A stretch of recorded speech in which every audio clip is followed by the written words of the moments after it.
Hello again, New Life on the Homestead Community. We're going to make a trap for not just Japanese beetles, but this also works equally well for yellow jackets. You might be surprised to learn that yellow jackets do actually have a purpose, or at least a beneficial purpose in the garden. If they don't sting you, they will eat the Japanese beetles. This trap will catch either one. It works very simply. It's something you'll need to redo about once every week, especially if you get a lot of rain. You fill the bucket with a little bit of dishwashing soap. Again, I use Blue Dawn because it seems to work best.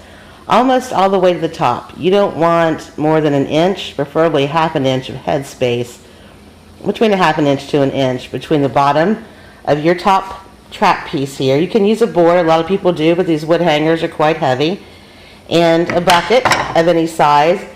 For Japanese beetles, I like to use a bucket that's not that tall, make it easier for them to get in, unlike the yellow jackets that can fly into anything. If you draw yellow jackets into your garden, they will eat the beetles, and that's something you need to consider because you might not necessarily want to draw any more yellow jackets if your growing area where you're having a problem is near your home or where your children play. This is ideal for us because we are tearing down half of an 1800s era barn that was beautiful but unstable, and repurposing the wood from the part of the barn we tore down.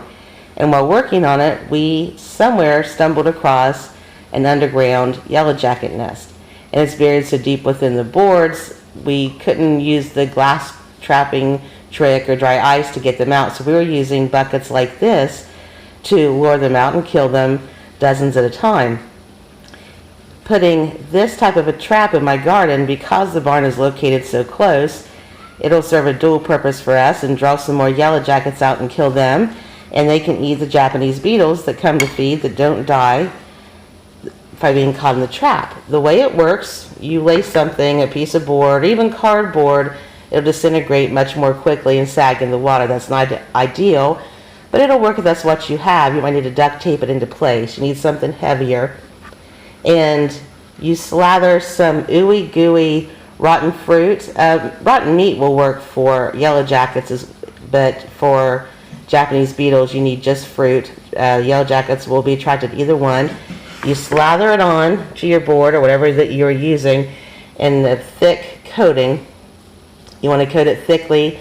Some of the parts of it will fall off down into your bucket, and that's fine. There'll be enough residue that the insects will feed off of it. You want it to be thick, not because it's all going to stay, but so that the smell will attract them. And once they are attracted, because the treat for them is underneath, they have to fly under or crawl under and hang upside down to eat.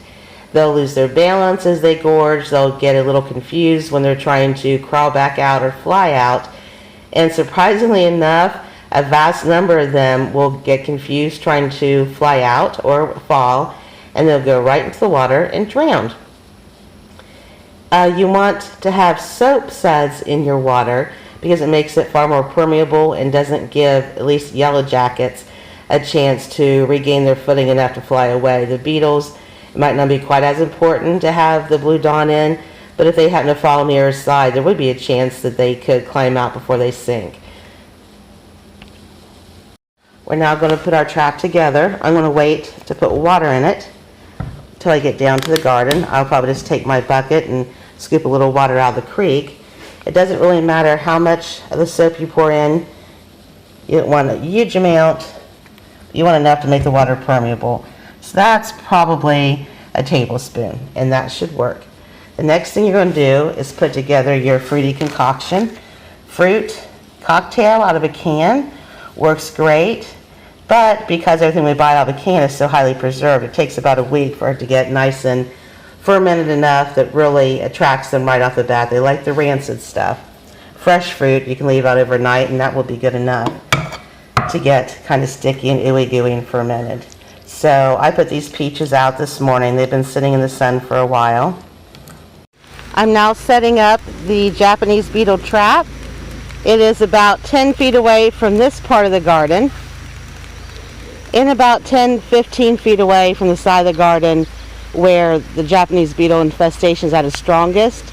Part of the purpose of the trap is to draw the beetles away from their prime eating area It's starting to rain now, so I'm not going to fill this bucket as high as I would. My fruit mash is already spread on the bottom of my hanger. A little bit got in the top there. You want to wash that off. You don't want them to eat from the top, only the bottom. So they fall in and drown. You can see I had my soap suds in there.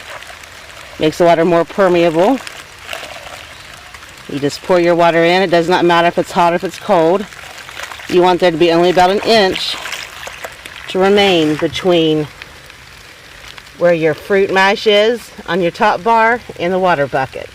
We've got it pretty close. I actually, because it's raining, might scoop a little bit out, but you can see my fingers can go through and only the bottoms of them get wet.